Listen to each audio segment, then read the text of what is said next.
Secretary Mnuchin, days ago you participated in separate bilateral meetings with the Ministers of Foreign Affairs and the Ministers of Water Resources of Egypt and Sudan.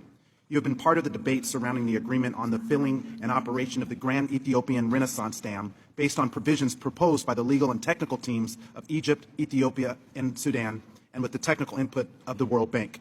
It's my understanding that the administration contends that we have a balanced approach on this issue, taking into account the interest of the three countries at the core of the conversation.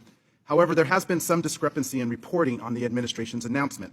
Specifically, Ethiopia's foreign ministry stated that Ethiopia does not accept the characterization that the negotiation on the guidelines and rules on the first filling and annual operation of the GERD is completed. You know, Mr. Secretary, this is sensitive conversation and a critical negotiation that can impact the overall safety and security of the region. So my question is, what are you and the administration doing to counter the narrative that not all parties are happy in this agreement and to ensure that all parties are heard in the critical GERD debate? Well, thank you. I'm actually glad you brought that up. I've spent a lot of time on this over the last 4 months, and I think it's a very important issue to the entire region. The dam can be a very important resource to the region, creating electricity for many people that don't have electricity. But it is obviously also a grave concern. There's safety concerns here. There's water concerns.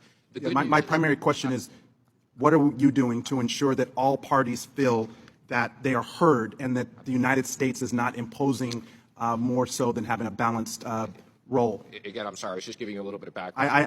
I'm fully apprised of the project. For 8 years, they've been arguing about this and made no progress.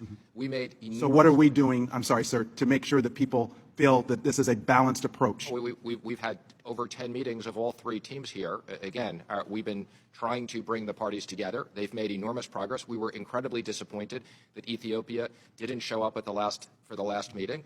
And where we are now is Sudan and Egypt have said, which we agree with, that Ethiopia should not fill the dam until there's an agreement. And that's a safety issue for 700,000. Reclaiming my time. I'm happy to follow up with you later. I think that if you balance this approach, then maybe Ethiopia can come back to the table.